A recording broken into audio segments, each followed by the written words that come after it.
আসসালামু আলাইকুম, সবাইকে শুভেচ্ছা জানিয়ে আজকের ভিডিও শুরু করতে যাচ্ছি। আজ আপনাদের সামনে নিয়ে এসেছি কাঁঠাল বিচি দিয়ে লইট্টা শুটকির ভুনা রেসিপি। আশা করি এই রেসিপিটি আপনাদের ভালো লাগবে। রেসিপি ভালো লাগলে লাইক কমেন্ট শেয়ার করতে ভুলবেন না। আর নতুন বন্ধুরা চ্যানেলটাকে সাবস্ক্রাইব করে আমার পাশে থেকে যেতে পারেন। পাশে থাকা অল অপশানটাতে ক্লিক করে দেবেন যেন নোটিফিকেশন সবার আগে আপনার কাছে পৌঁছে যায়। আর যারা এই কাজগুলি করে নিয়েছেন তাদেরকে অসংখ্য ধন্যবাদ ও আমার অন্তরের অন্তঃস্থল থেকে অনেক দোয়া ও ভালোবাসা। এই সুস্বাদু রেসিপিটি যদি আমার ভিডিও ফলো করে রান্না করেন তাহলে আমি কথা দিচ্ছি খুবই স্বস্তি সহকারে 2 মুঠো ভাত খেয়ে নিতে পারবেন। তাহলে চলুন দেখি মূল প্রস্তুত প্রণালীতে চলে যাই। সবার প্রথম এখানে কাঁঠাল বিচি আর লইট্টা শুকিয়ে নিয়েছি।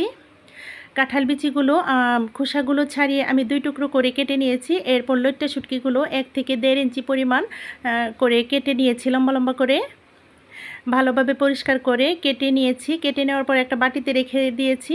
এরপর এখানে গরম পানি দিয়ে দিলাম। গরম পানি দিয়ে আমরা 30-40 সেকেন্ডের মতো ভিজিয়ে রাখবো। এরপর ভালোভাবে নর্মাল পানি দিয়ে ধুয়ে নেব। অবশ্যই আমরা গরম পানি দিয়ে ধুয়ে নিতে চেষ্টা করব। এরপর একটা প্লেটে স্বাদ মতো লবণ, 1.5 চা চামচ পরিমাণ লাল মরিচের গুঁড়ো, 1/2 চা চামচ পরিমাণ হলুদ গুঁড়ো, এতটুকুই মশলা আমি ব্যবহার করব। এরপর চুলাতে একটা কড়াই বসিয়ে দিয়ে 2 টেবিল চামচ পরিমাণ সয়াবিন তেল দিয়ে দিয়েছি। এরপর ধুয়ে রাখা লইট্টা শুটকিগুলো দিয়ে দিলাম। এখানে 30-40 সেকেন্ডের মতো আমরা ভেজে নেব। তারপর 30-40 সেকেন্ড পর দিয়ে দিলাম 1/2 কাপ পরিমাণ পেঁয়াজ কুচি।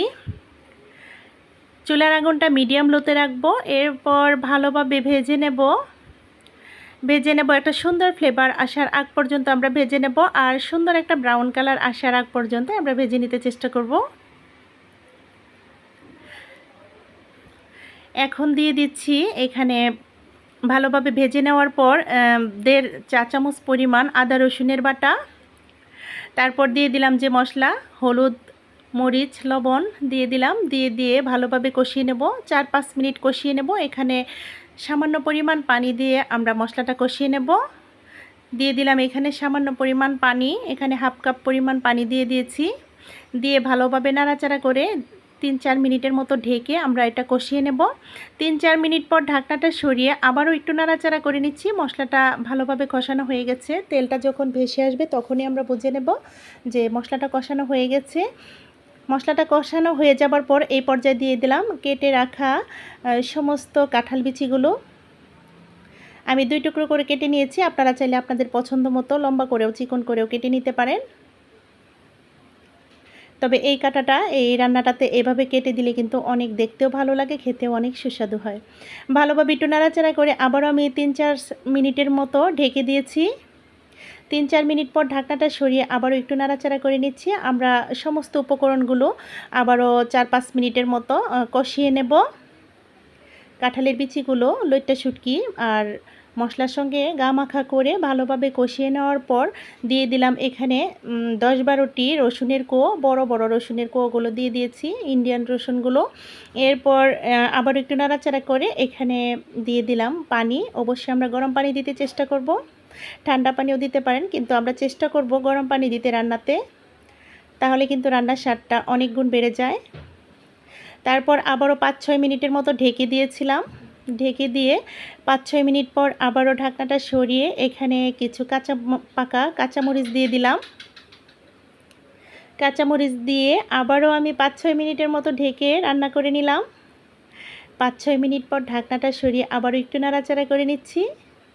অবশ্যই আমরা লক্ষ্য রাখবো যেন পোড়া লেগে না যায়। চুলার আগুনটা মিডিয়াম লোতে রাখবো। আমি আবারও 5-6 মিনিটের মতো ঢেকে দিয়ে আবারও ঢাকনাটা সরিয়ে আরেকটু নাড়াচাড়া করে আমি চুলার আগুনটা বন্ধ করে দেব। আলহামদুলিল্লাহ, রান্নাটা কমপ্লিট হয়ে গেছে। এতটা সুস্বাদু হয়, যদি রান্না না করেন, না খান, তাহলে কিন্তু বুঝবেন না।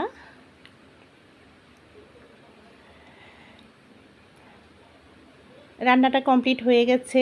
এখন আমি একটা সার্ভিং প্লেটে সার্ভ করে দেখিয়ে দিচ্ছি। এই রেসিপিটা সাদা ভাত, খুদে ভাত, খিচুড়ি এগুলোর সঙ্গে কিন্তু পরিবেশন করতে পারি। এখন আমি একটা সার্ভিং প্লেটে সার্ভ করে দেখিয়ে দিচ্ছি। খুদে ভাতের সঙ্গে কিন্তু এই রেসিপিটা অনেক ভালো লাগে। দুপুরবেলায় যদি আমরা এই মেনুটা রাখি গরম ভাতের সাথে কিন্তু জাস্ট অসাধারণ লাগবে। একবার হলেও আমার মতো করে ট্রাই করবেন, খুবই সুস্বাদু হয়। এই রেসিপিটা যদি একবার খান বারবারই খেতে ইচ্ছে করবে, সেটা আমি কথা দিচ্ছি। দেখতে যেরকম লোভনীয় লাগছে, খেতে কিন্তু আরও দুর্দান্ত।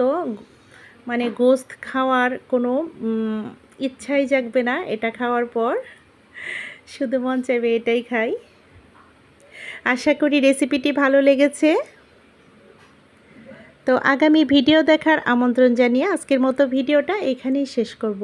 সবাই ভালো থাকবেন, সুস্থ থাকবেন, আমাদের পাশে থাকবেন, আমাদের জন্য দোয়া করবেন। আল্লাহ হাফেজ, আসসালামু আলাইকুম।